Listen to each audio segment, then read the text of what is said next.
Kenapa rasanya hampa banget ya? Teman-teman pernah gak sih ketika lagi ngafalin Quran, tapi rasanya biasa aja? Gak ada rasa seneng gitu? Halo teman-teman semuanya, Assalamualaikum warahmatullahi wabarakatuh. Hai, kembali lagi kita di podcast asik. Kali ini dengan aku, Laila Inafi Mutiah. Di sini kita akan mereview sedikit tentang buku yang sangat-sangat bagus untuk kita kulik bersama-sama. Apa itu ya? Yuk saksikan bersama. Nah, teman-teman, di sini aku udah ada dengan satu buku yang sangat bagus banget. Aku udah membaca buku ini selama 2 hari. Dalam buku ini, aku menemukan banyak sekali insightful yang akan aku bagikan ke teman-teman semuanya. Nah, jadi buku yang lagi aku pegang ini judulnya adalah Ya Allah, Jadikanlah Kami Ahlul Quran. Wah, judulnya aja udah bagus ya, sangat menyentuh hati. Gimana dengan isinya ya? Kepo kan? Yuk kita cari tahu. Sebelum kita bedah bukunya, kita harus tahu latar belakang dari penulisnya. Jadi, buku ini adalah karya dari Ustadz Abdul Aziz Abdurrauf LC. Nah, beliau lahir di Surabaya 21 Januari 1996. Nah, jadi buku ini adalah buku pertama beliau. Jadi di sini masih ada seri 1 dan masih ada seri yang lainnya. Ustadz Abdul Aziz memiliki banyak kisah istimewa bersama Al-Quran. Nah, teman-teman perlu tahu bahwa beliau mulai mendalami Al-Quran saat usia 18 tahun. Beliau bersekolah di Man, Surabaya, yang mana di sana banyak sekali mengkaji tentang kitab-kitab ulama terdahulu. Berada dalam kerumunan para penghafal Al-Quran, beliau merasakan bahwa Allah telah menakdirkan beliau untuk bisa menjadi penghafal Al-Quran juga.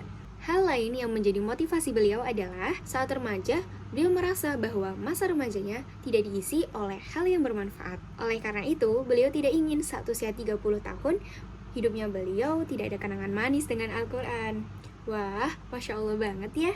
Nah, buku ini hadir sebagai wadah bagi para pembaca, tentunya para penghafal Al-Quran. Kita tahu bahwa dalam memahami Al-Quran itu bukan sekedar memahami aja, tapi kita juga harus tahu tentang makna dan tujuan kita dalam menghafal Al-Quran. Karena sebagai pemahaman utama, kita perlu tahu bahwa semakin kita kenal dengan Allah, maka semakin juga kita akan lebih dalam lagi dalam mengenal Al-Quran. Selanjutnya kita masuk sesi review kelebihan dari buku ini. Yang pertama, buku ini cara penyampaiannya bagus. Kenapa bagus? Karena penyampaiannya tidak terlalu berat. Yang kedua, buku ini menjelaskan secara kompleks. Jadi, tidak hanya menjelaskan proses instannya saja, tapi juga menjelaskan dari proses tujuan awal sampai kita sudah mencapai tujuan tersebut. Yang ketiga, buku ini lengkap dengan hadis dan dalil loh.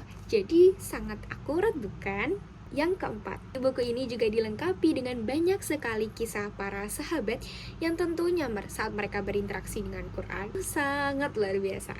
Sekarang masuk sesi kekurangan. Nah, kekurangan dari isi buku ini adalah yang pertama, isi dari buku ini terlalu monoton ketika tidak berwarna, kemudian hiasannya kurang, membuat pembaca lebih cepat bosan. Karena kita tahu bahwa buku ini banyak dalil dan hadis, namun ada beberapa juga yang tidak dijelaskan bagaimana penjabaran dari dalil atau hadis tersebut.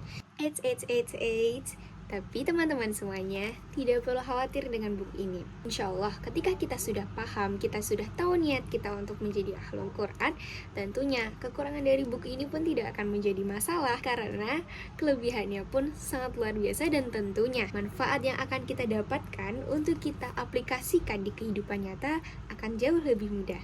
Saatnya masuk sesi pembahasan.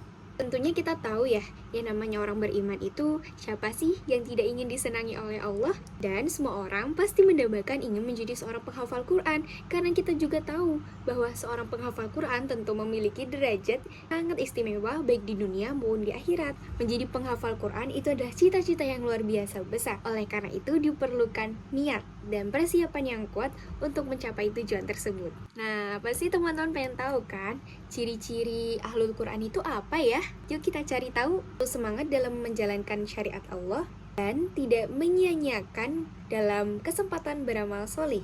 Menjadi penghafal Quran itu bukan sekedar dia cuma baca setiap hari baca dan baca, tapi kita juga perlu tahu bagaimana langkah menjadi ahlul Quran. Apa aja ya? Berdoa terus-menerus, menjadikan Al-Quran sebagai agenda utama dan yang pertama dalam kehidupan, memahami dan mentadaburi isi dan maknanya, menyebarkan fikrah Al-Quran dan mengajarkannya kepada masyarakat. Kalau teman-teman ngerasa, aku tidak sepintar itu, aku tidak selihai itu, aku tidak secepat itu dalam menghafal Al-Quran. Eits, kata siapa? Ada banyak loh sahabat Nabi di zaman dahulu yang bisa semua. Tapi tidak bisa secara instan, semua itu ada prosesnya. Yang pertama, Abdullah bin Amr bin As. Beliau adalah sahabat Rasulullah yang bisa menghatamkan Al-Quran 3 hari sekali. Yang kedua, Ubay bin Ka'ab. Begitu dekatnya dengan Al-Quran sampai Allah mengirimkan salamnya langsung lewat Rasulullah.